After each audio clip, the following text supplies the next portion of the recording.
안녕하세요. 저는 9학년 5유반의 임강. 다시 할게요.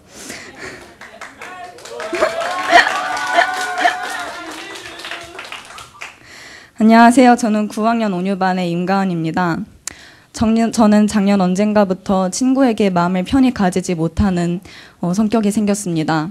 그 때문에 친구들에게 제 마음을 솔직하게 말하지 못하였고 친구들이 하자는 것들에만 의지하며 지냈습니다.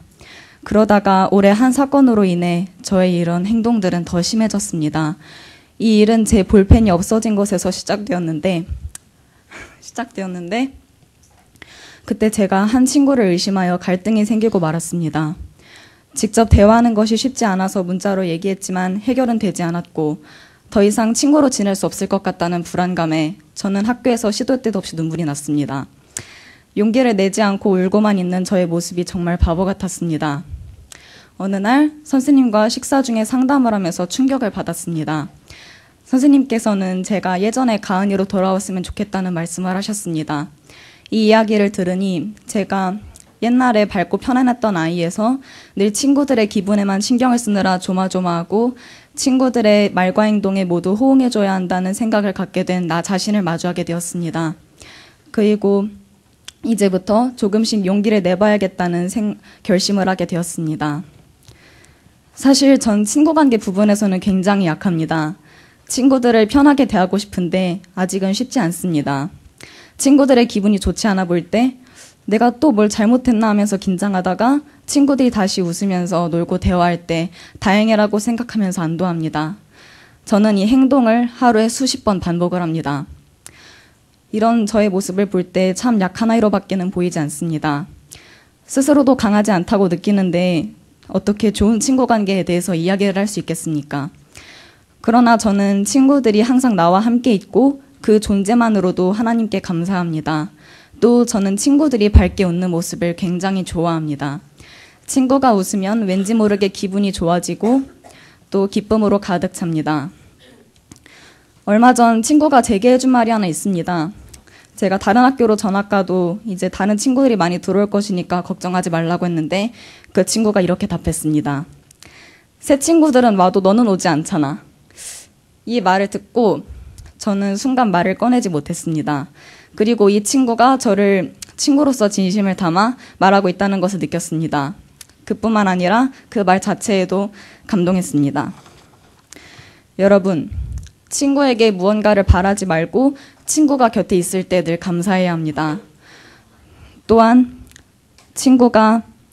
진심을 담아 친구에게 사랑의 한마디를 전해주는 것도 좋은 친구 관계를 형성하는 데 도움이 된다고 생각합니다. 친구 사이에 진심이 없으면 우정도 있을 수 없습니다. 저에게는 진심이 통하는 친구들이 있기에 하나님께 감사합니다. 이상 스피치를 마치겠습니다. 긴장이 되네요. 박수! 감사합니다. 안녕하세요. 저는 11학년 최세빈입니다.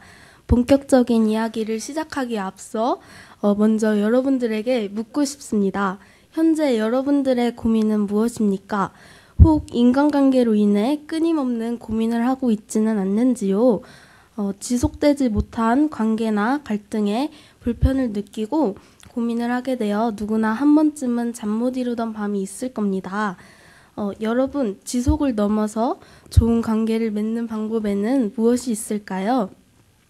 지금 제 스피치를 들어주시는 청중 여러분들의 대부분이 학생이기에 오늘 저는 인간관계라는 큰 테두리 안에 포함되어 있는 친구관계에 대해 말을 해보려 합니다.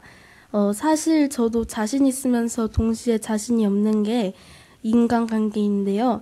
이러한 방법을 통해 예전보다 원활한 관계를 맺을 수 있었기에 작더라도 진솔하게 저만의 비법을 나누고자 합니다. 마냥 큰일 없이 지내온 듯한 그렇게 보이는 저는 사실 초등학교 때부터 중학교 때까지 왕따를 당했었습니다. 꽤나 오랫동안 크고 작은 상처들을 받았었는데 그때마다 느껴지는 모욕감들, 폭력들을 받으며 이 시간들이 조용히 지나가길 바란 저는 저 스스로를 조금씩 잃어버리게 되었습니다. 꾸준히는 아니지만 빈번히 일어났던 왕따로 인한 상처와 분노는 중학교 2학년 때 정점에 다다랐습니다. 왕따에 가담했던 아이들과 같은 중학교에 진학하게 되며 따돌림을 받는 친구와 논다는 이유로 여러 가지 오해로 다시금 왕따를 당하게 되었습니다.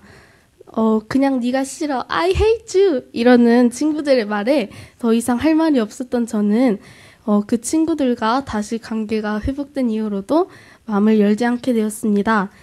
되새기면 아프고 우울했던 그런 기억들이지만 지금 다시 생각해보면 그냥 마냥 나쁜 시간이 아니었음을 느꼈습니다. 이를 계기로 내면이 더 성숙하게 되었고 저를 이끌어 주었고 내가 부족했던 점은 무엇일까 생각해보게 되며 오늘 여러분들께 나눌 저만의 관계유지법을 얻게 되었습니다.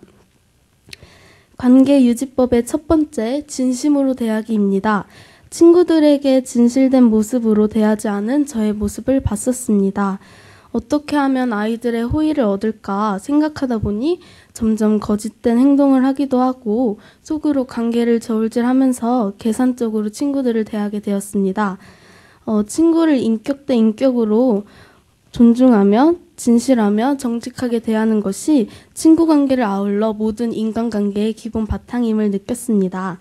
그 다음 두 번째, 존재 자체로 보는 것입니다. 그 친구가 밉던 나쁘던 예쁘던 착하던 있는 모습 그대로 봐주는 시선이 필요합니다. 나에게 많은 상처를 준 사람들을 사랑하는 건 솔직히 상식적으로 불가능한 일이지 않습니까? 그러나 친구들을 존재 자체로 보다 보니 한창 커가며 투닥투닥거리는 아이들처럼 마냥 사랑스럽게 느껴졌습니다. 주위에선 다들 이상하게 보지만요. 마지막으로 둔감함입니다. 자신에 비해 타인에게 들이미는 잣대는 너무나 엄격합니다. 정말 도덕적인 규범에 어긋나거나 잘못된 게 아닌 이상 날카롭거나 민감할 필요는 없습니다. 저는 제가 옳다는 생각이 강했기에 친구들의 잘못을 시시비비 가리며 판단하기에 바빴습니다.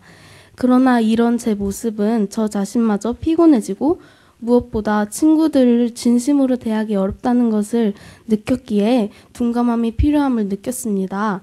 이 세 가지 관계유지법은 저만의 사교 요령이자 사람과의 관계에 있어 서로에게 위로가 되기도 했습니다. 스피치를 마무리 지으며 제가 좋아하는 인물 중 프리드리 니체라는 철학자의 말을 나누고 싶습니다. 니체는 아침놀이라는 책에서 이러한 4가지 덕을 이야기합니다. 자신과 친구에 대해서는 늘 성실하라. 적에 대해서는 용기를 가져라. 패자에 대해서는 관용을 베풀어라. 그 밖의 모든 경우에 있어서는 언제나 예의를 지켜라. 이 말은 그대로 친구 관계에 있어서 적용이 가능합니다. 여러분들도 이미 있고 앞으로도 있을 모든 관계, 특히 학생 여러분들의 친구 관계에 이러한 것들을 잘 적용하여 보다 친밀하고 좋은 관계를 유지하고 맺어가길 바랍니다. 이상으로 저의 스피치를 들어주셔서 감사합니다.